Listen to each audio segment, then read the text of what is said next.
Seja bem-vindo aos 60 Segundos Doc, Cemitério da Consolação, uma jornada pela história e cultura de São Paulo.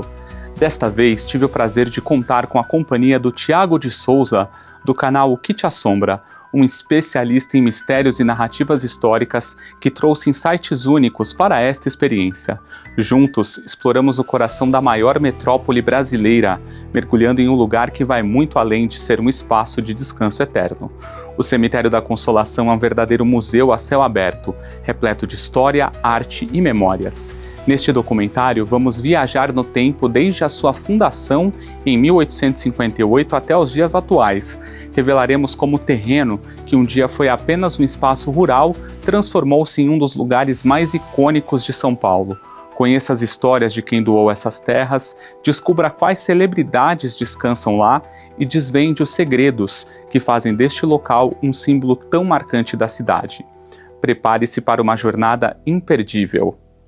Thiago, obrigado, viu? Poxa, eu que agradeço. É um prazer aí. Obrigado. Eu fiz um vídeo aqui nesse cemitério em 2017. De lá pra cá muita coisa mudou. Acho que as pessoas começaram a ficar mais curiosas, né, sobre o tema, sobre o assunto. Depois da pandemia, né? A pandemia despertou. Seu canal, né, O Que Te Assombra, veio na pandemia, né? Depois, veio 2021, foi ali naquela... Mas foi muito em razão de ter que lidar mesmo com esse tema da morte de maneira alternativa, né? Não ficar só saboreando a tragédia que ela traz pra gente.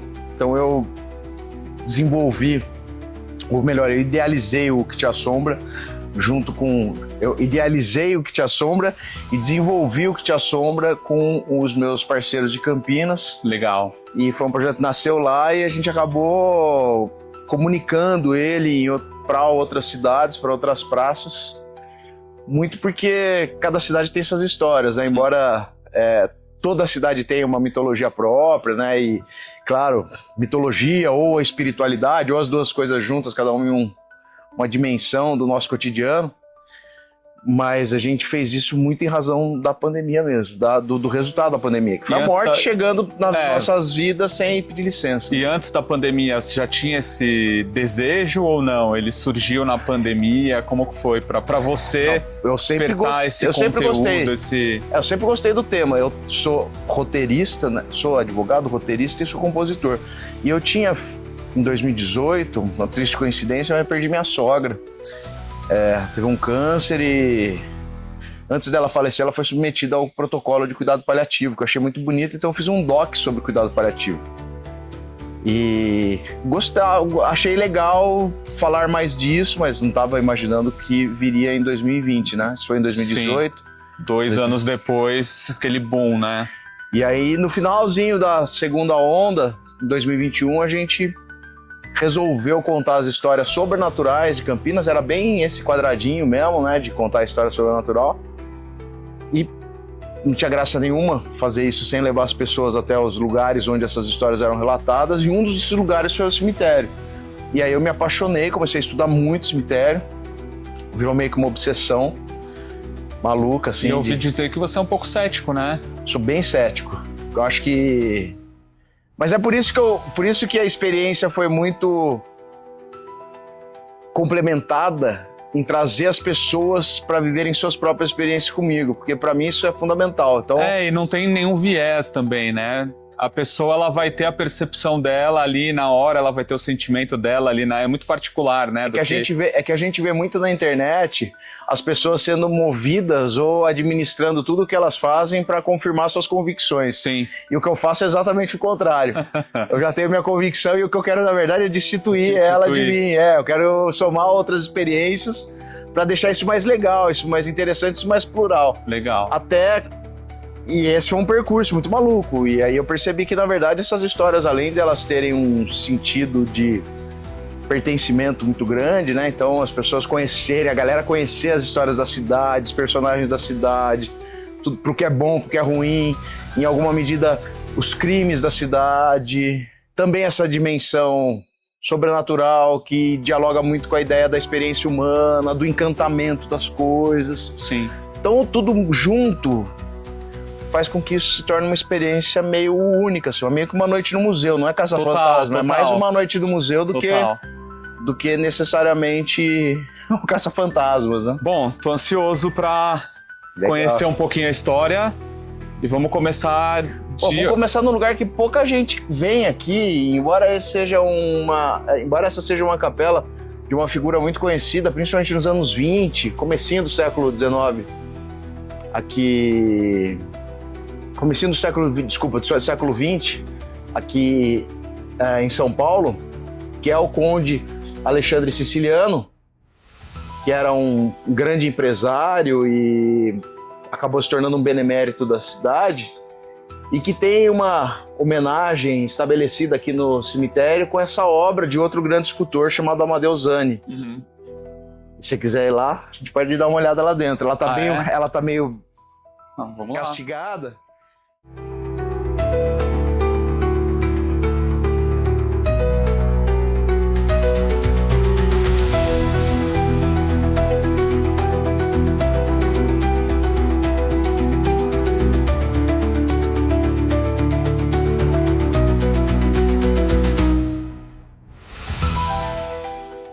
A dona Olivia Guedes Penteado, que foi uma mecenas, ela adquiriu essa peça, que é uma peça icônica aqui do cemitério, uma peça do Victor Brecheret, chamado Sepultamento.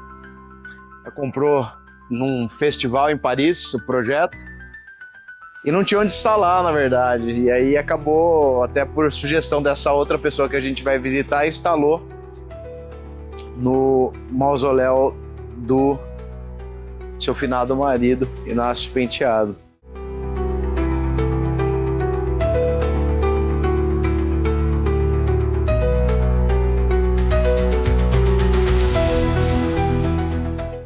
Então aqui a gente tem Tarsila do Amaral. Exatamente, aqui é a Tarsila, queria ser conhecida como a pintora do Brasil, foi um pilar do grupo dos 5 modernistas, né? Tarsila, Oswald de Andrade, Mário de Andrade, Anita Malfatti e Menotti Del Picchia.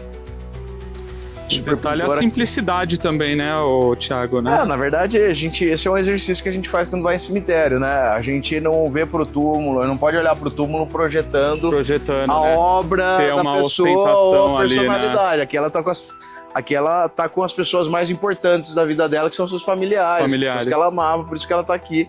E não tem o Abapuru aqui. Que é a expectativa que a maior parte das pessoas tem, né? De achar que vai chegar aqui e vai ter um quadro dela, um mega painel. E ela tá aqui com quem ela mais estimava.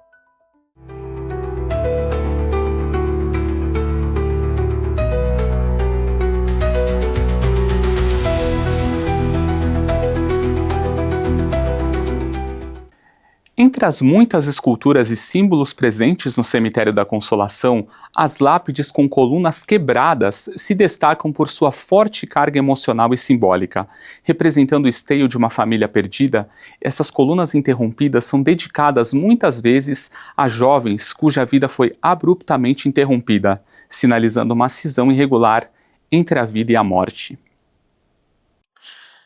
Além da história nesse túmulo, né, a história guardada aqui é do George Seeck, que era um americano, nova-iorquino, que veio para o Brasil, viveu aqui e não teve dinheiro, ele não tinha família, a família dele toda americana, toda nova-iorquina, não teve como reunir, os amigos não tiveram como reunir recursos para mandá-lo de volta para os Estados Unidos e acabou sendo sepultado aqui.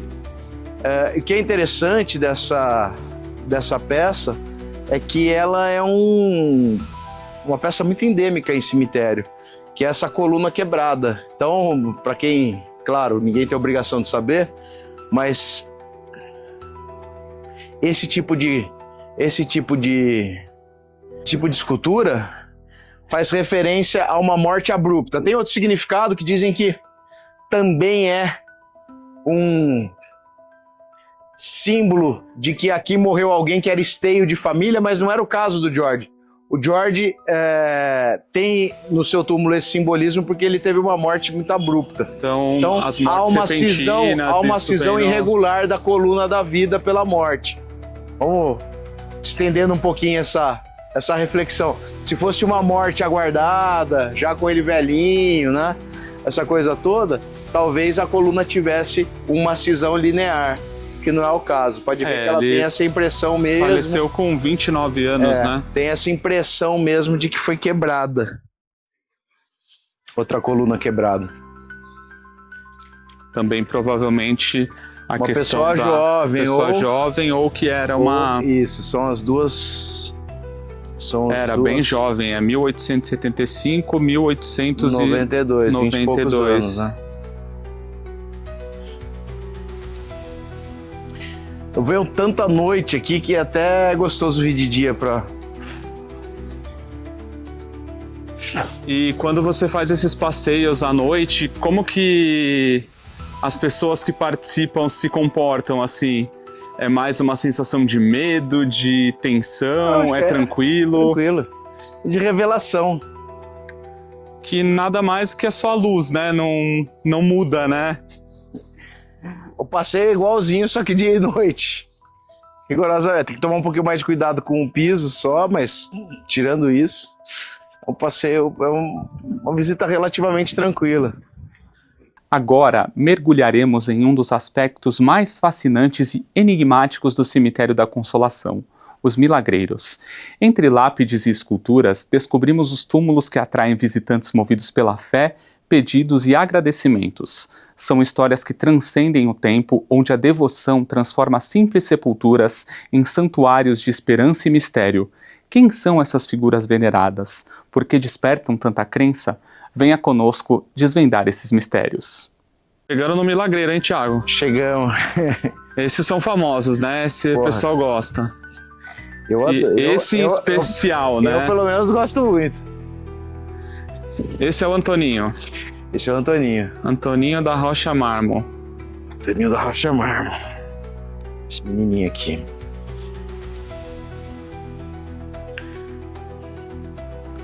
Antoninho que nasceu no dia 19 de outubro de 1918, no meio do momento mais agudo da epidemia de gripe espanhola. E a vida dele toda foi muito cercada de sobrenatural, né?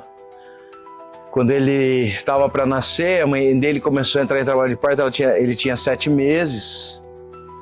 E na mesma casa tinha um parente dele que estava muito próximo de morrer, super moribundo, já doente de gripe.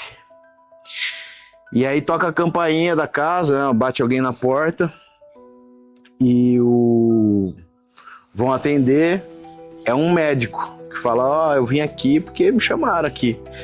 E aí ninguém tinha chamado e eles falam isso pro médico, mas ele fala, tudo bem, doutor, não vai embora não que a gente precisa de você.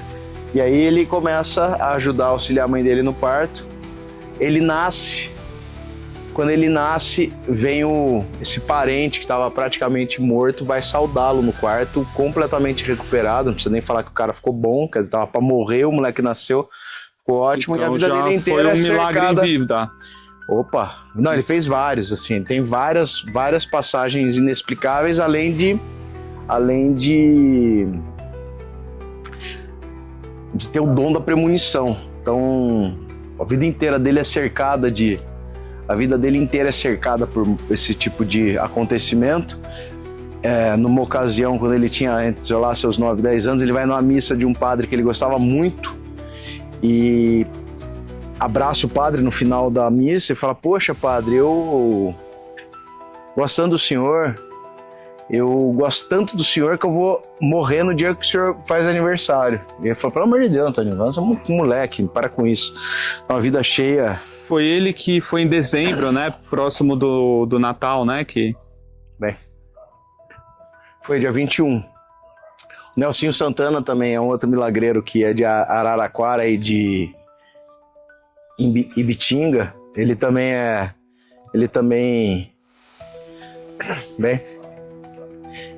morre no dia 23, o Nelsinho.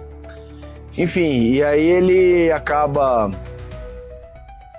o Antoninho acaba morrendo mesmo nessa data, dia 21 de dezembro de 1930.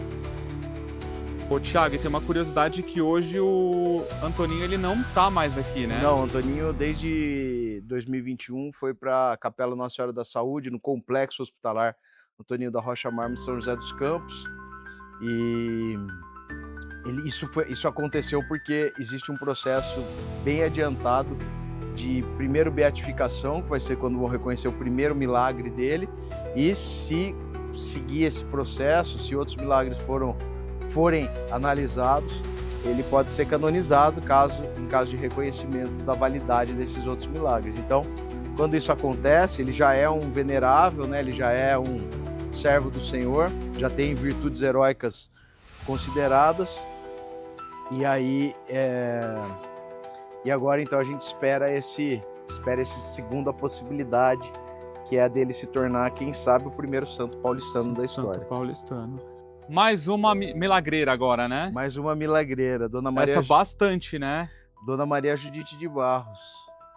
Quem foi Dona Maria Judite de Barros, ela foi uma senhora que tinha uma doença degenerativa, e ela teve um dissabor muito grande na vida de ter se casado com um crápula que a agredia, e depois de uma dessas sessões de violência doméstica ela acaba sucumbindo, ela não suporta o resultado disso e morre no dia 26 de novembro de 1938.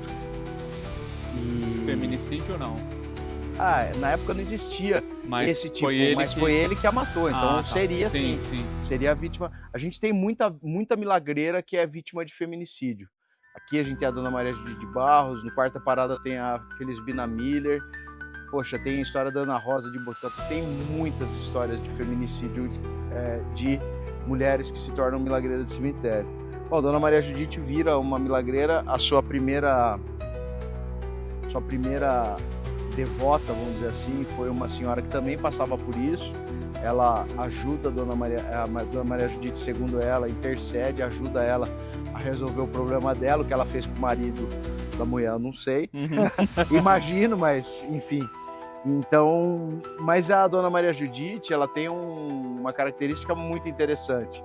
Nos anos 2000, uma turma do terceiro colegial vem até aqui, e o professor explica, né, os significados de arte tumular, as passagens da cidade, as personalidades daqui, e fala para eles, essa Dona Maria Judite é uma milagreira de cemitério, vocês não vão prestar vestibular esse ano, por que vocês não pedem ajuda? E aí os alunos pedem a ajuda dela, e ela, desde então, por ter aprovado todos esses alunos do vestibular, se torna a milagreira dos vestibulares. Eu percebi, que prova da OAB, medicina, veterinária. Agradeceu a passada de psicologia na Universidade Federal de Santa Catarina. E o que eu percebo aqui, ali mais uma consegui passar no mestrado. USP. E o que eu percebo é que muito a recente, aprovação tem aqui no curso de medicina. E tem aqui de 2024, né? Então, tem novos e tem antigos, e tem uns célebres. Ali você tem o bebê, ali é do Beto Barbosa, que é devoto da Dona Maria Judite. Então continua se mantendo viva essa... Vivíssima, a devoção dela é muito viva. Muito legal. E agora, pertinho daqui, a gente tem um mausoléu bem famoso, né? O mais famoso daqui. Então, vamos conhecer lá. Vamos lá. Entre os monumentos mais importantes do Cemitério da Consolação, destaca-se o jazigo da família Matarazzo, um verdadeiro símbolo de poder, riqueza e legado. Exploramos a história dessa dinastia que transformou São Paulo, deixando marcas profundas na indústria, na economia e na cultura da cidade. Conheça os detalhes do mausoléu, suas obras de arte e os segredos que ele guarda sobre uma das famílias mais influentes do Brasil. Thiago, então aqui, família Matarazzo. Família Matarazzo, o mausoléu assinado por Luigi Brizolara, grande escultor também italiano, em homenagem ao Ermelino Matarazzo, filho do conde Francesco Matarazzo. Foi um dos homens mais ricos do Brasil, da Itália, o 10º homem mais rico do mundo.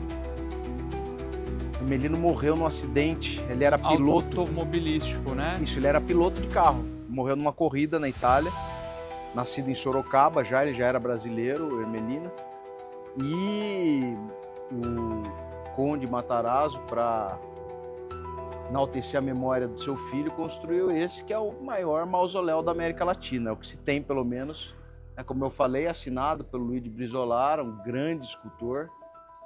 Esse mausoléu tem, sei lá, a gente fala 150 metros quadrados, mas aparenta mais. E ele é fechado, né? Só a família tem acesso. Ele é uma capela, na verdade. Então né? é uma capela. Ele é um mausoléu porque embaixo ele tem os jazigos, né? Você tem essa galeria, que a gente chama de cripta, na verdade é um jazigo. Em cima você tem a estrutura de uma capela, então tem um altar, aqui eram ministradas missas. Muito interessante, porque essa não é uma região nobre do cemitério.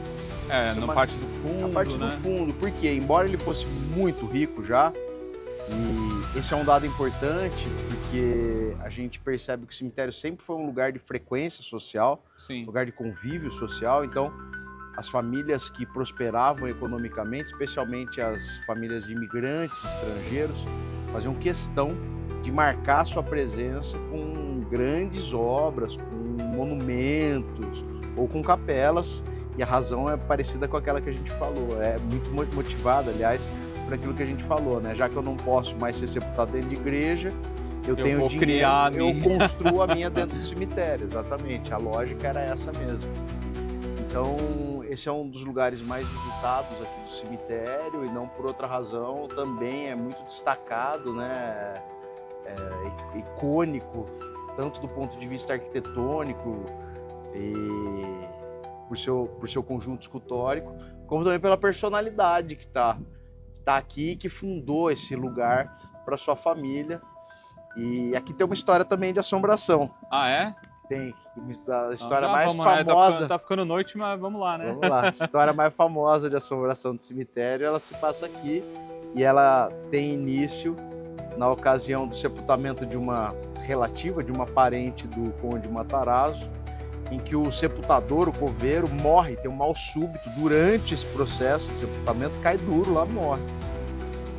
E aí dizem que desde então, desde esse trágico acontecimento, toda vez que alguém precisa encontrar um túmulo aqui no cemitério e não sabe onde ele está, toca o sino 6 vezes da capela, e aí quem tem sensitividade, ele se manifesta, se apresenta, se materializa para essa pessoa. Para quem não tem, sai atrás do túmulo e encontra o túmulo misteriosamente. Eu, como sou medroso, vou lá na administração, pergunto onde está, ele vai te falar a quadra. Eles vão falar, mas quem gosta de emoções fortes... Pode tentar lá, né? Pode tentar. E é muito interessante, porque o sino, né, que é o sino que fica lá na capela, ele é um instrumento de comunicação do cemitério. Né? Foi uma coisa que eu aprendi aqui também. Então, essas 6 toques... Utilizado até hoje? Até hoje. Hoje você tem o WhatsApp, hoje você tem outros instrumentos. Mas era uma forma de chamar, Os 6 toques são toques para chamar em coveiro. Então, muito interessante entendi, isso. então. Antigamente, quando você precisava, porque o cemitério é grande, você precisava de um atendimento a uma família. O coveiro está fazendo um outro serviço, está fazendo uma exumação. Então, eu preciso que você venha 6 toques, o coveiro ia. Aí, cada função de cada atividade tinha os seus toques de referência. Do coveiro são 6, por isso que eu descobri outro dia por causa disso. E tem uma curiosidade também, que a família Suplicy é relacionada, né? Exatamente. É relacionada com o Supla, né? Eu sempre falo isso. Que nada importa mais da história dos Matarazzo, a não ser o fato de que ele é tataravô do Supla. Né? Tataravô do Supla. Exatamente. Curiosidade boa. Legal, exatamente. Legal. Mais um icônico, né? Mais um icônico. Outra figura da cidade de São Paulo. Legal. Em 1858, o Cemitério da Consolação abriu suas portas, mas quem está por trás da doação de suas terras? É verdade que a Marquesa de Santos, figura histórica tão fascinante quanto polêmica, foi a responsável? Ou há outro nome por trás deste capítulo inicial? Tiago de Souza nos ajuda a desvendar essa questão histórica com sua análise minuciosa e envolvente. Além disso, exploramos quem foram os primeiros a ocupar este solo histórico. Então prepare-se para descobrir fatos e mitos que moldaram o início deste histórico cemitério. Tiago, me conta, foi ela ou não foi que doou as terras desse cemitério? Não foi. Não foi. Não foi a Marquesa de Santos, foi Domitila de Castro. Domitila de Castro. Não foi. Ela, na verdade, foi uma benemérita do cemitério. Ela doou 2 contos de réis, que era uma verdadeira fortuna. Sim.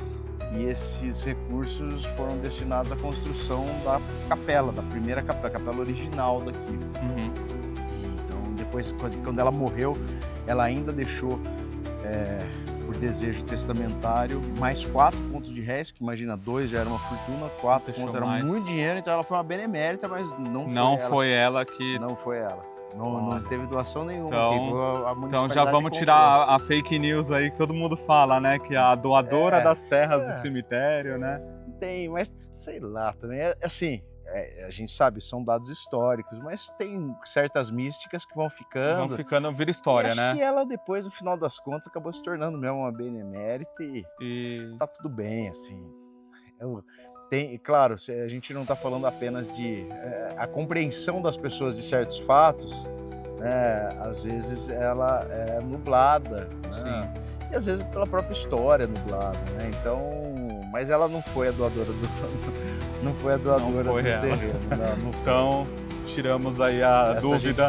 Essa a gente se já cair pode. neném já sabe. A gente já passou. Já sabe a gente que já não passa. Mas ela Boa. é uma figura importante aqui, foi uma grande benemérita, teve uma vida difícil, né? A Marquesa foi uma mulher muito estigmatizada. Ela começa a vida afetiva dela de forma muito traumática, né? É obrigada a casar com um alferes que tratava muito mal, agredia, violentava. Desfecho de sua vida conjugal com ele, foi obrigada a casar com 14 anos, desfecho da vida conjugal, foi ela tomando 3 facadas desse cara. Então, a gente lembra muito da Marquesa em razão do seu caso extraconjugal com Dom Pedro I, mas ela foi uma mulher muito estigmatizada, até por essa condição, depois de ter se tornado amante dele. E ainda na época, né? Não, pois é. Não, e aí ela teve isso tudo somado ao fato dela ter se, em alguma medida, ter sido envolvida na morte da Leopoldina, então ainda recaiu a ela sobre essa obrigação, fazer uma força tremenda para aliviar a barra do Dom Pedro, mas dela não. E aí ela tem a redenção amorosa com Tobias de Aguiar, que até hoje é patrono da Polícia Militar de São Paulo.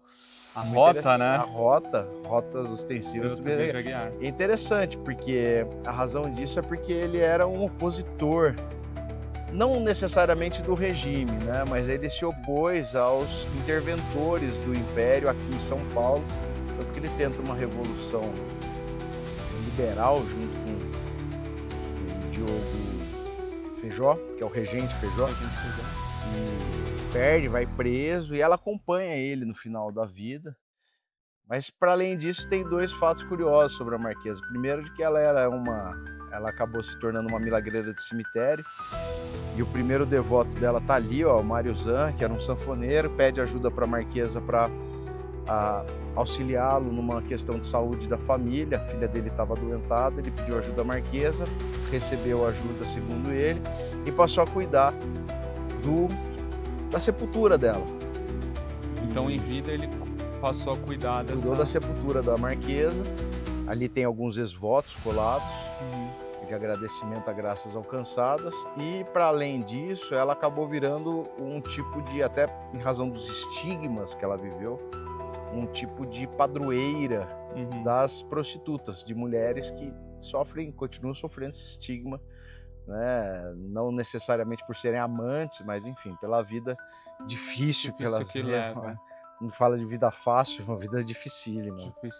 Enfim, e ela é uma fantasma aqui também. O pessoal fala que ela aparece de vez em quando aqui. Então já tem a parte do que assombra aqui. É o que eu falo, eu adoro o arco das histórias quando tem a que parte... passa por tudo, né? Componente histórico, tem a questão da devoção, que eu gosto muito de estudar, mas tem também a ideia do sobrenatural. Deixa eu desligar, desculpa, porque esses caras da TIM oferecendo coisas, sei lá, marca inferno.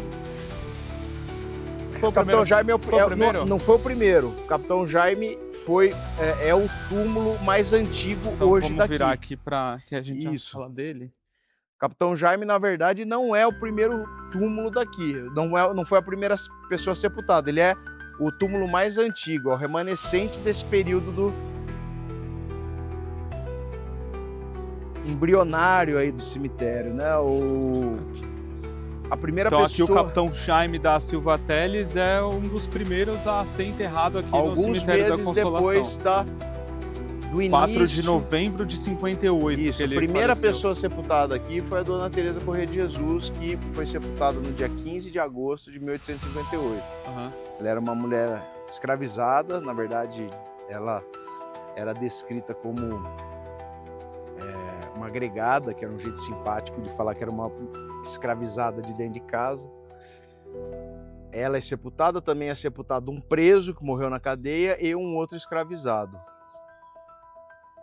Os seus restos mortais a gente não sabe onde está, porque ela foi sepultada num local que a gente chama de quadra geral. Uhum. Então, essa quadra geral foi desmobilizada até para ser vendida para as famílias, depois que as famílias mais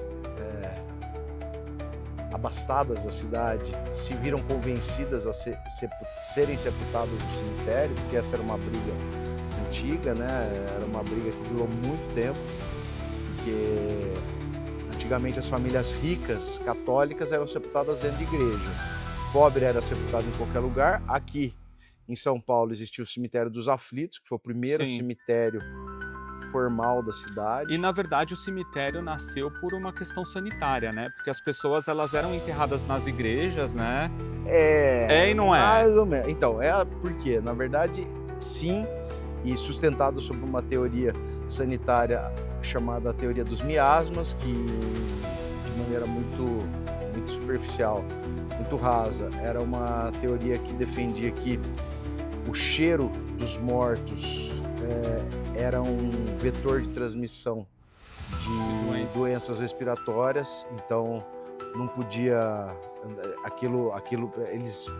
Mas, na verdade, tem outros componentes políticos, Sim. financeiros envolvidos, né? Portugal vivia as avessas com a igreja há algum tempo, o Reino de Portugal, né?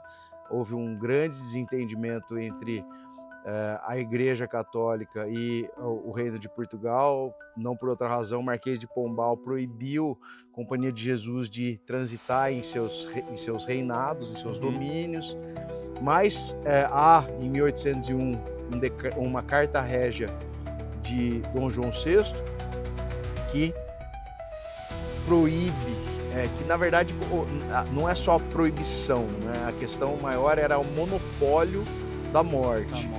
A Igreja Católica tinha a gestão integral da morte. Então você tinha a missa, tinha um valor, o sepultamento tinha outro, a organização funerária inteira, em todos os seus ritos, eram todos, e tudo cobrado, obviamente. Então a gente tem, por exemplo, em São Paulo, um cemitério que é super plural, que é o cemitério dos Aflitos.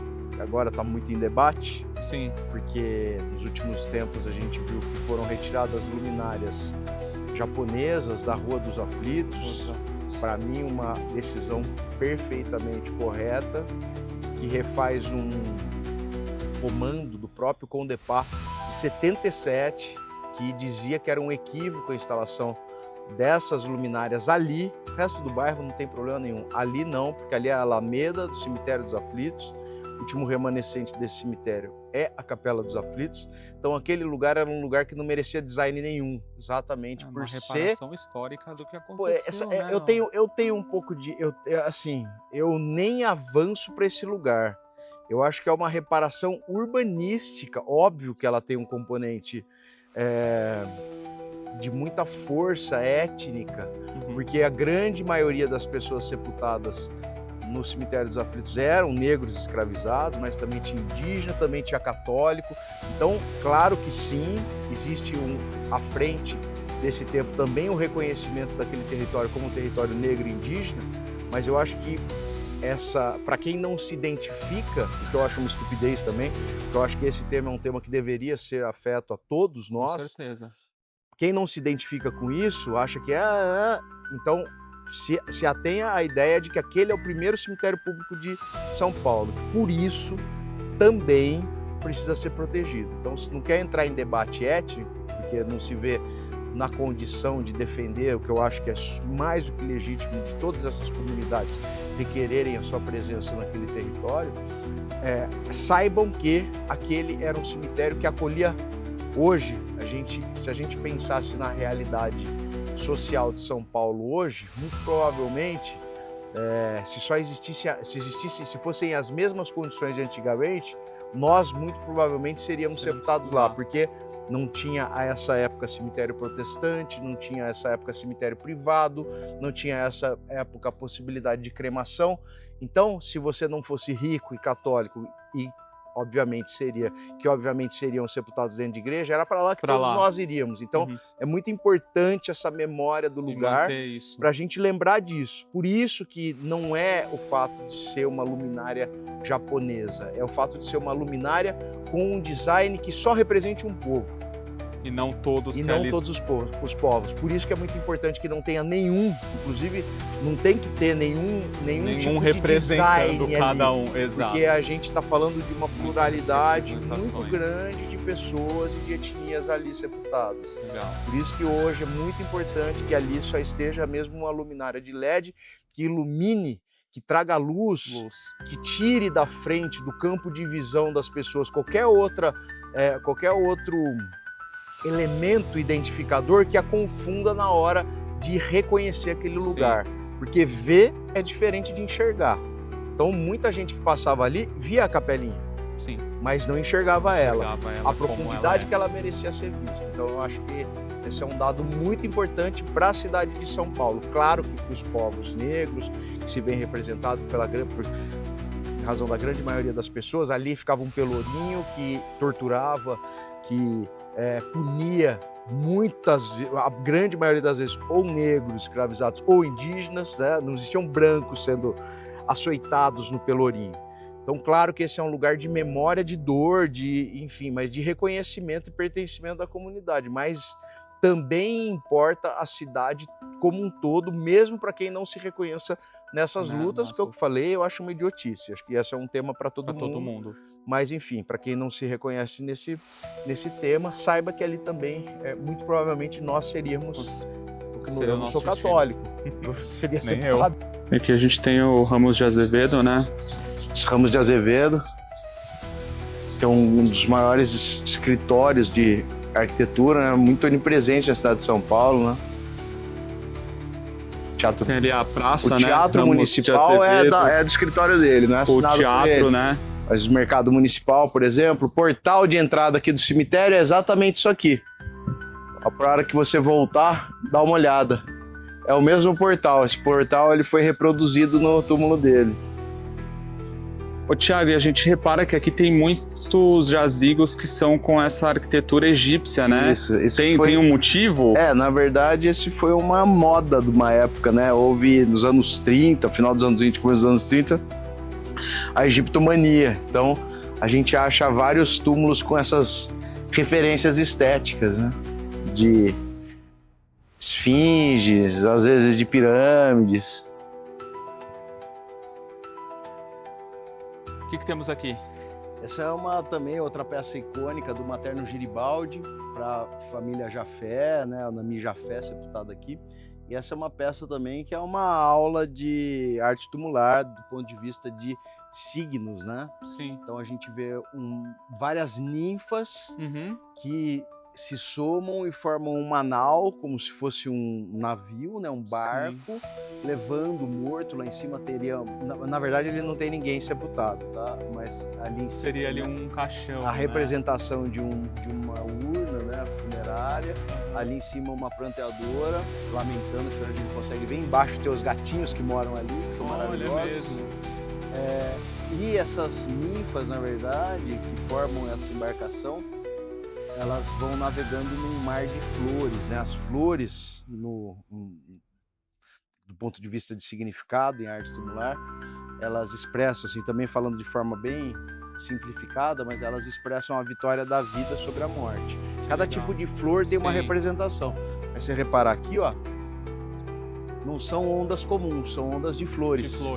O mar de flores também é uma referência, lógico, bastante...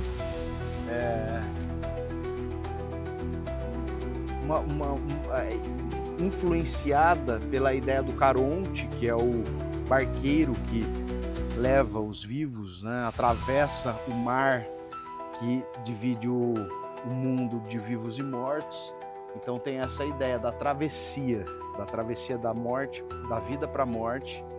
E ali ele está olhando isso tudo acontecendo na minha. Muito bonita essa peça, a peça inteira em bronze, tipo de peça que você é incalculável o valor de uma coisa.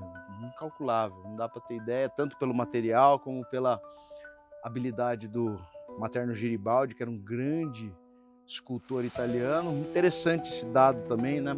Porque quando as famílias estrangeiras começam a prosperar, elas não se restringem a expressar só sua religiosidade, né? Elas também querem marcar presença nesse território com conjuntos escultóricos que acabaram virando ícones daqui. Então, há uma demanda imensa para grandes escultores no Brasil, e o Brasil não tinha essa demanda inteira. Por isso que a gente vê tanto escultor, depois se torna ítalo-brasileiro, eles acabam se tropicalizando, se naturalizando, né? Também tornando o Brasil o seu país, né? Mas a gente vê muito isso, a gente falou do Luigi Pizzolaro, a gente falou do Materno Giribaldi, a gente falou do próprio Vitor Brecheret, enfim, a gente vários, né? Falamos alguns, mas tem muitos outros grandes escultores que, para atender essa demanda de famílias emergentes que prosperavam muito economicamente aqui, escolhem vir para o Brasil para trabalhar, e eles deixaram a marca deles, muitas vezes, apenas nos cemitérios. Alguns, a gente falou do Vitor Brecheret, ele é onipresente na cidade, tem várias outras obras, mas muitos deles são grandes escultores que acabaram deixando seus trabalhos eternizados em necrópolis. Daí outra razão da gente precisar proteger tanto o cemitério. Proteger, né? A gente proteger, é um patrimônio único. É aquilo, né? Não tem como calcular, porque também não é só monetário, né? É histórico, não, incalculável. É sobre famílias, é sobre pessoas, é sobre arte. Sobre as histórias, sobre os afetos, sobre dificuldades, sobre dores. Afinal de contas, você está num território de dor, de luto. É muita coisa junto. Muita coisa junto, bem legal. Thiago, obrigado. Foi legal? Muito bom. Prazer, viu? Prazer meu, pô. Conta um pouquinho pro pessoal como eles conseguem fazer esses passeios contigo, onde eles te encontram na internet. Deixa aí um pouquinho do seu trabalho para que a galera possa te conhecer melhor. Tudo nosso é @o que te assombra. O que te assombra? Instagram. Instagram é um lugar que a gente é mais de relação, então quem quiser falar em direct message, pode falar lá com a gente. A gente tem os nossos canais que a gente faz outras coisinhas, então alguns conteúdos a gente cria especialmente, por exemplo, no Spotify. A gente tem várias séries sobre temas que são objeto de estudo nosso, Milagreiro de Cemitério, as próprias assombrações. Então tem playlist no Spotify do que te assombra? Tem. A gente também tem no YouTube. A gente tem um canalzinho lá que a gente põe uns vídeos nossos. Legal. E acho que é isso aí mesmo, são esses os principais. E quem quiser participar... E para participar dos passeios, como que faz? Nossos passeios são gratuitos. Então a gente pede só para ter um controle, né, para não explodir de gente. Pede para que as pessoas façam inscrições, fiquem atentas lá no Instagram, que é onde a gente coloca a nossa agenda do mês. Né? Então, uma vez por mês eu estou em São Paulo, e aí tem outras atividades em outras cidades do país. Então, se inscreve lá no link que a gente coloca, né, para fazer a inscrição, e é só aparecendo. E o passeio tem São Paulo, Campinas. A gente tem em São Paulo. Tem no Rio também, às vezes, Rio, né? A gente já fez passeios. Rio, São Paulo, BH, Piracicaba, Santos, algumas cidades. Vamos fazer um grupo internacional, Campinas, né? Que também, tomara. Já fui para Itália para estudar isso, mas não fiz passeio. Um grupo aí, fechar um grupo. Mas a gente, na verdade, a minha ideia é expandindo essa ideia, essas propostas. Então eu não fico muito, a minha ideia não é ficar muito na cidade. Por exemplo, o passeio de Santos, hoje quem toca com muita maestria é o Dino Menezes, que é um cineasta, que é o cara que a gente se inspirou no livro dele para fazer lá. Fez junto e hoje ele faz. Piracicaba, a gente está encerrando um ciclo em Piracicaba, são os meninos que vão fazer lá, o Paulo Renato, o Totti, vão continuar. A gente vai para outra cidade, a gente ainda não sabe exatamente. Boa noite. A gente ainda não sabe exatamente quais serão esse ano, mas a gente vai para outras cidades. Rio de Janeiro, a gente já fez no Rio. Quem está tocando lá essa manta do Necrotour. Então, o que a gente quer a fazer rede é tá ampliando aí expandir e as pessoas ficarem, se cada apropriarem vez mais dos as pessoas passeios, conhecerem mais, né? conhecerem e a gente difundir essa ideia. A ideia nossa é criar uma cena. Eu não quero ficar explorando, claro. Aqui eu venho porque eu sou apaixonado pelo Cemitério da Consolação e pelo Cemitério de São Paulo, Necrópole São Paulo Araçá. Também nosso hub é Campinas, onde a gente faz todos os nossos experimentos também. Mas a ideia é manter essas duas e sempre saindo, indo para outras cidades, para a gente contar outras histórias novas para todo mundo. Para as pessoas das cidades, das próprias cidades, que essa é uma experiência que revela a cidade para quem vive na cidade. Então, e para quem nunca viu e nunca veio também conhecer as histórias de outras cidades. Mas, sobretudo, essa é uma experiência para quem vive na cidade. Então, pessoal, Thiago de Souza, o que Obrigadão. te assombra? Vamos lá. Valeu. Eu que agradeço. O Cemitério da Consolação é mais do que um espaço de despedida, é um verdadeiro livro aberto da história paulistana, repleto de memórias, arte e legado. E para aqueles que, como nós, são fascinados pelas histórias escondidas entre lápides e mausoléus, fica a dica especial. O Thiago de Souza, nosso convidado especial, lançou o livro Melagreiros de Cemitério, Cidade de São Paulo. Nesta obra, ele compartilha suas expedições pelas necrópoles paulistanas, revelando histórias de fé, mistério e cultura. O link para adquirir o livro está na descrição e garantimos que vale muito a leitura. Obrigado por nos acompanhar nesta jornada de descobertas e lembre-se, cada lugar carrega histórias e cabe a nós mantê-las vivas. Até a próxima!